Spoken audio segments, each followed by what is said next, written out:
Hey y'all, Moses here. Today I'm bringing you 5 common mistakes that a lot of players, including myself, make in Playerunknowns Battlegrounds.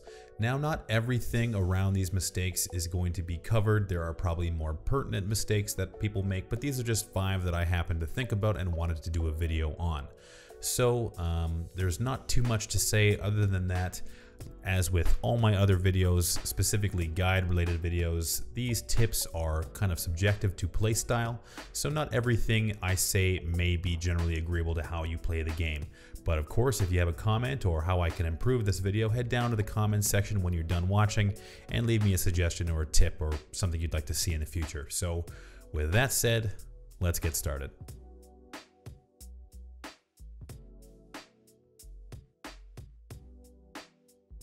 Spending too long looting. The early game is an extremely important part of eventually securing a victory. If landing in a populated or large area, you should consider the benefit of taking early fights as often as possible to expedite your gearing process and move out to find a vehicle or head to the first circle. A common mistake players make is focusing primarily on gaining all of their loot from houses. If you tunnel vision on looting, you may miss out on opportunities to take out undergeared players nearby. Recognize that your own looting is important, but getting the essentials like a helmet, vest, and backpack, as well as a primary weapon, is more than enough to secure a few early game kills. Think of it as depriving your future enemies of gear rather than putting yourself in unnecessary danger. If you can take out 1 to 2 players, you should be fully geared and in a much better position much sooner. To put a definite end to this first portion, I would consider full level 2 gear and a functional primary weapon sufficient to go out and take a few early fights. Meds would be great, but if you can capitalize on other players being weak, you can just take theirs. I understand that RNG plays a big role in this first point, so consider this an overall idea rather than a game-to-game strategy. Suiciding onto crate spawns. There is no better feeling in PUBG than having a fresh AWM with a nice scope in the mid-game.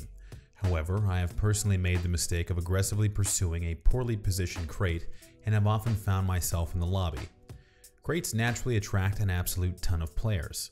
Even in a less populated portion of the map, you should expect at least 1 to 2 contesting players at a spawn. Even if you do secure the crate, you will have people scanning the area to look for you.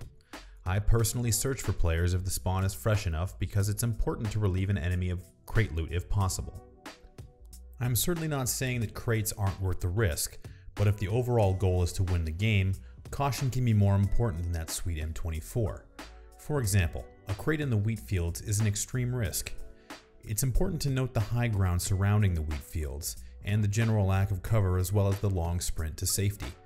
A player in a car could easily outposition you and take your loot, or alternatively snipe at you from the hills. Depending on your approach, you may survive, but in this case, a vehicle would be a necessity. One more thing to consider when approaching a crate. If a player sees you coming, you may be walking into the sweet embrace of the M249. Remember the 5 Ds of successful dodgeball: dodge, dip, duck, dive, and dodge. This rings true for squads as well. Approaching a full squad on foot while driving a vehicle is almost certain death for at least 2 of your squad mates, or even your whole team. Get in! Get in! Get in! Man, I'm in. Oh, damn, I really got that shit. Wow. Okay, let's go. Let's go. Everybody in. Shit. Get in! Final death, hurry up! Shit! Go, Who's go, driving? go! Who's driving? Oh, it's me. Come on, now. Wow. You left. Don't leave.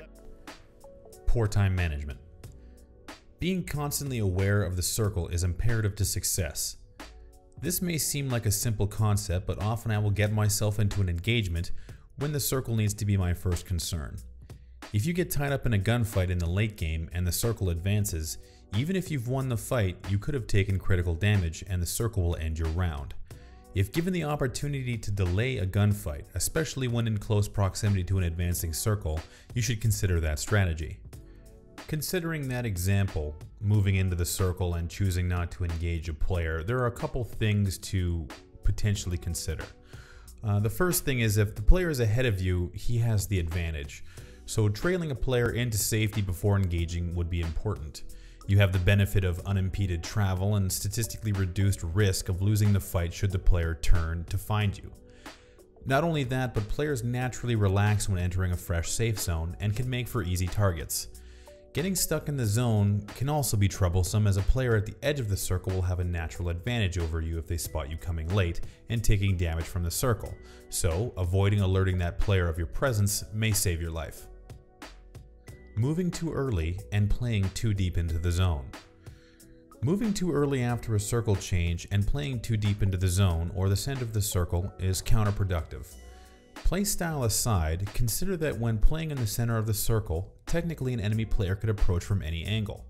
This doesn't mean I'm advocating parking yourself at the edge of the circle and only advancing as far as you need to go, although if you're looking for high finishes consistently, camping in houses and riding the circle are both despicable ways of going about padding your rank.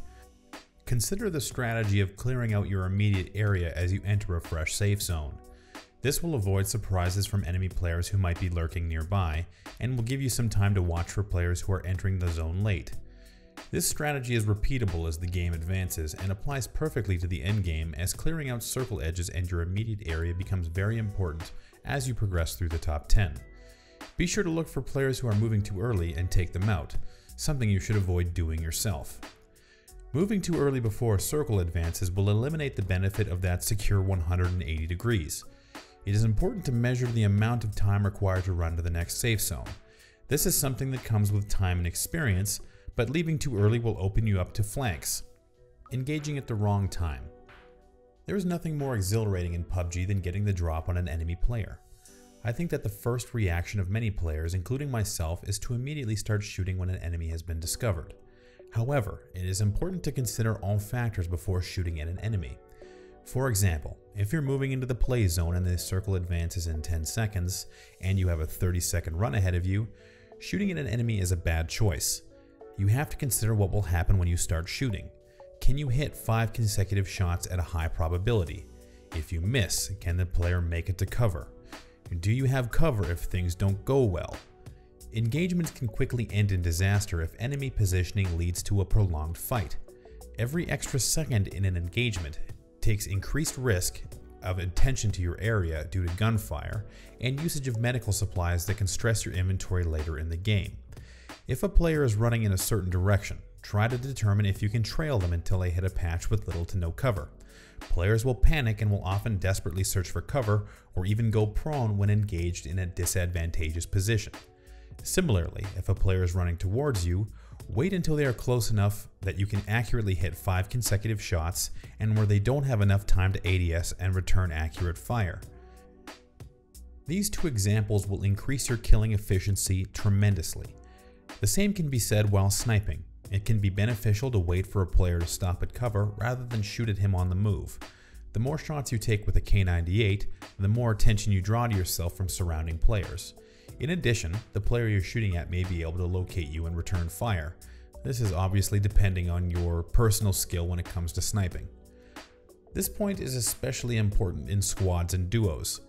If you're playing with a team and spot an individual player, it is of utmost importance to wait to identify the remaining group.